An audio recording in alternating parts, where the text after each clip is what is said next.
मेरे सामाजिक परिवार के सभी सदस्यों और वीडियो देखने वालों को नमस्कार। कई बार जो है ना वो कुछ करते हुए लगता है कि अरे ये तो कितना बड़ा काम है, कितना मुश्किल काम है, ये नहीं हो सकता निजी जीवन में। और कई बार ऐसे ये भी लगता है कि देश के तौर पर हम कहाँ खड़े हैं, कोई काम भला कैसे कर सकते हैं। अब चीन को लेकर तो हम भारतीय कुछ ज्यादा ही आक्रांत रहते हैं, आशंकित रहते हैं और तुरंत हमें वो अकेला चना भाड़ नहीं फोड़ सकता वाली कहावत याद आ जाती है। अब पता नहीं आप में से कितने लोग चना भुंजवाने गए हैं। भड़भूजे के यहाँ भाड़ जो होता है उसमें कैसे भुंजवाने गए, हम तो लाई चना भुंजवाने गए हैं गांव में, तो हमें पता है जब चना वो रखता है तो कितनी तेज आवाज करता, फूटता है। तो उसी आधार पर यह कहावत है कि अकेला चना भाड़ नहीं फोड़ सकता। लेकिन हम इलाहाबाद विश्वविद्यालय के पढ़े हुए हैं, दुष्यंत कुमार को खूब पढ़ा है और उनका लिखा है कि कौन कहता है आसमान में सुराख नहीं हो सकता, एक पत्थर तो तबीयत से उछालो यार। मुझे लगता है कि किसी भी व्यक्ति को, समाज को, राष्ट्र को इस मानसिकता से, इस इच्छा से जब वो काम शुरू करता है तो वो काम हो जाता है। और हमने देखा था जब चीन के साथ हमारा, भारत और चीन का जब सीमा विवाद हुआ था तो उस वक्त दुनिया ने देखा था। भारत चीन के साथ रिश्ते बिगाड़ना नहीं चाहता है, लेकिन चीन की नीयत ऐसी है, चीन ऐसे काम कर रहा है कि उसमें आप उसके साथ खड़े नहीं हो सकते। 30 मार्च को जब खबर आई कि भारत सरकार चीन से 10,000 वेंटिलेटर मंगा रही है तो हमने एक मुहिम चलाई थी। मैंने आप लोगों से भी बातचीत की थी, ट्विटर पर भी लिखा था, से नो टू चाइनीज वेंटिलेटर्स। और बहुत से लोगों ने उस पर टिप्पणी की थी। बहुत से हमारे साथी जो ये सवाल करते थे कि भाई चीन से नहीं मंगाएंगे तो क्या करेंगे, चीन के अलावा कहां से आएगा, इतने वेंटिलेटर तो कोई बना नहीं पाएगा। अब देखने में आ रहा है कि महिंद्रा भी बना रहा है, मारुति भी बना रहा है, छोटी छोटी कंपनियां बना रही हैं। एक मित्र हैं वहां अहमदाबाद से, उन्होंने फोन किया कि उन्होंने भी अपने यहाँ अहमदाबाद में बना लिया है, ब्रजेश पांचाल शायद, अगर मैं सही नाम सुन रहा हूं तो, अगर वो सुने तो इसके नीचे लिखे, उसका इसके कमेंट में डाल दें। उन्होंने बनाया कि वो वेंटिलेटर बना रहे हैं, वो उसकी जो मशीन, कटिंग करने वाली मशीन होती है वो बनाते। तो ऐसे भारत में छोटे छोटे काम शुरू हो गए, लेकिन फिर भी तुरंत इतने वेंटिलेटर्स कहां से आएंगे, इतनी रैपिड टेस्ट किट्स कहां से आएंगी, इतनी पर्सनल प्रोटेक्टिव इक्विपमेंट पीपीई जो पूरा जो पहनते हैं डॉक्टर, वो कहां से आएगा। अभी भी भारत में ज्यादातर अस्पतालों में उसकी कमी दिख रही है, डॉक्टरों को नहीं मिल रहा है। टाटा मेमोरियल जैसे हॉस्पिटल में फेस शील्ड, ग्लव्स और मास्क, इसको लगाकर वो काम कर रहे हैं डॉक्टर। उसके बीच में बड़ा कठिन लगता है। और जब मैंने लिखा उसको, हालांकि आप लोगों का बड़ा उसमें कहें कि समर्थन ऐसा मिला कि मुझे लगता है कि हजारों ट्वीट, रिट्वीट और वो सब हुए होंगे। अब कितने हुए वो मैं नहीं देख पाया, उतना मैं तकनीकी व्यक्ति हूं भी नहीं, लेकिन मुझे दिखा कि बहुत लोगों ने से नो टू चाइनीज वेंटिलेटर्स को किया। और आज सोचिए कि ICMR, Indian council of medical research, उसने जब 3 दिन पहले कहा कि अब हम रैपिड टेस्ट बंद कर रहे हैं, तो बड़े राज्यों में ही अपने यहां से आलोचना आ गई कि देखिए बंद कर दिया, अब हम क्या करें, कैसे टेस्ट करेंगे।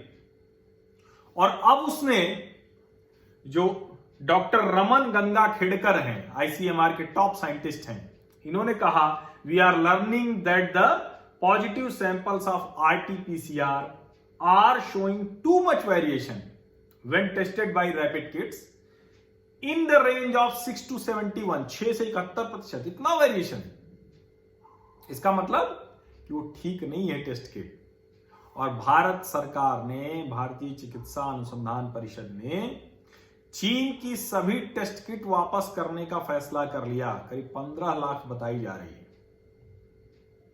और मैं इसीलिए कह रहा हूं कि दुष्यंत कुमार को याद कीजिए, एक पत्थर तो तबीयत से उछालो यारो, और सरकार पर सही बात के लिए दबाव बनाए रखिए। यह अच्छा समय है, आपकी बात सरकारें सुनेंगी, सुनने को मजबूर होंगी। और अच्छी मुहिम चलाइएगा, दबाव बनाइएगा तो उसका परिणाम भी बेहतर निकलेगा।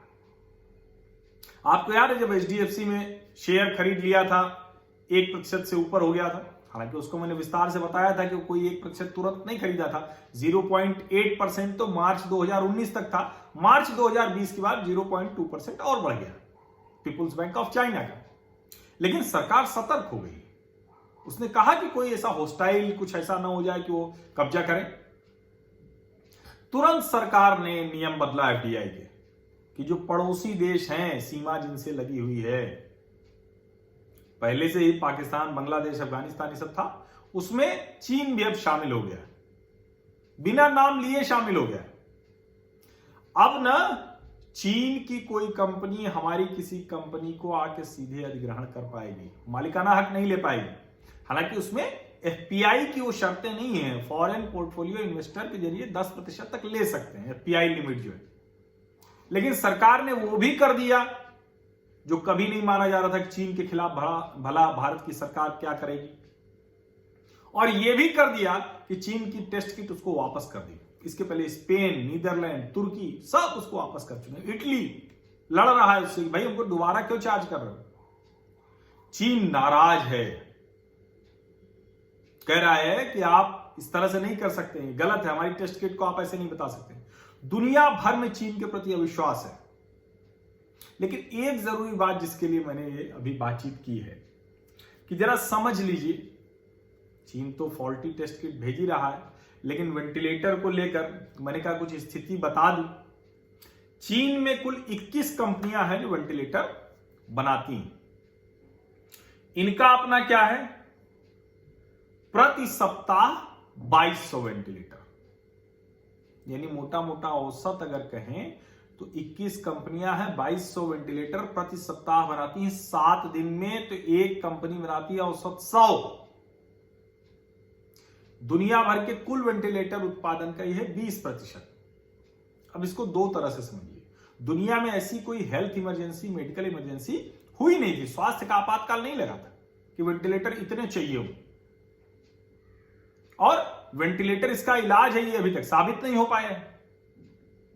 लेकिन ये जो 20% वेंटिलेटर बनाता है चीन, जो ग्लोबल टाइम्स में खबर छपी, मैं वहां से बता रहा हूं, चीन के जो विदेश मंत्रालय के प्रवक्ता के हवाले से, उन्होंने कहा कि हम कैसे पूरी डिमांड नहीं कर सकते।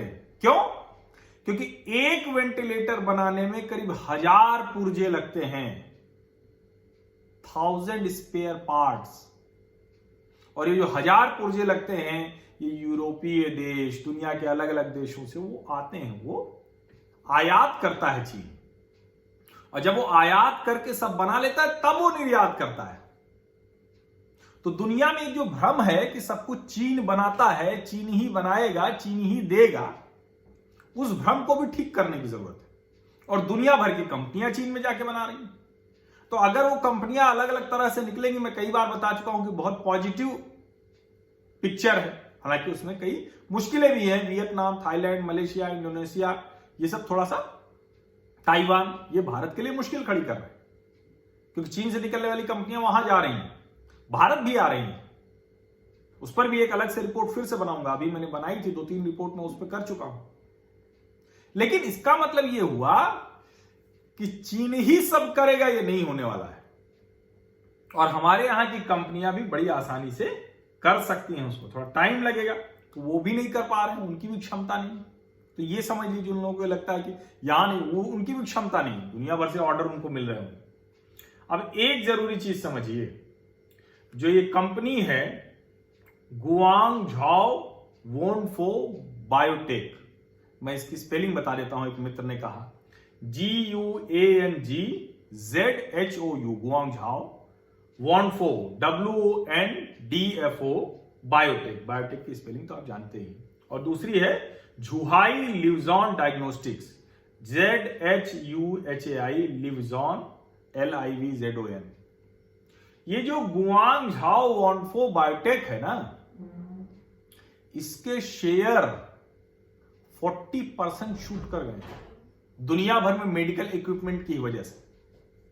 तो आप ये भी समझिए कि जब तक इस सब पे चोट नहीं पहुंचेगी, चीन को आप बहुत कुछ कर नहीं पाएंगे। WHO से अमेरिका ने फंडिंग कम की, चीन ने बढ़ा दी। तो इन कंपनियों को अगर मदद होती रहेगी तो चीन को मदद होती रहेगी, और तानाशाह चीन दुनिया भर के देशों पर अपनी थोपता रहेगा। ये तथ्य है। ये जो गुआंगझाओ के जो दंपति हैं, दोनों मियां बीवी, वो नए बिलियनियर हो गए हैं वहां चीन में, उसमें शामिल होगा, खूब जम के चल रहा है, इनका स्टॉक 40% भाग गया। तो इसलिए ये फैसले समझिए और हमारी आपकी जो एक पत्थर तबीयत से उछालने वाली ताकत है ना, उसका इस्तेमाल करते रहिए। सही जो बात है उसको करते रहिए, मत डरिए कि चीन से नहीं लेंगे तो कहां से लेंगे। अरे भाई हम देश हैं, और अच्छा है ना, ब्लेसिंग इन डिस्गाइज होता है कि हमें अभी कुछ हम ला ही नहीं सकते, सब बंद है।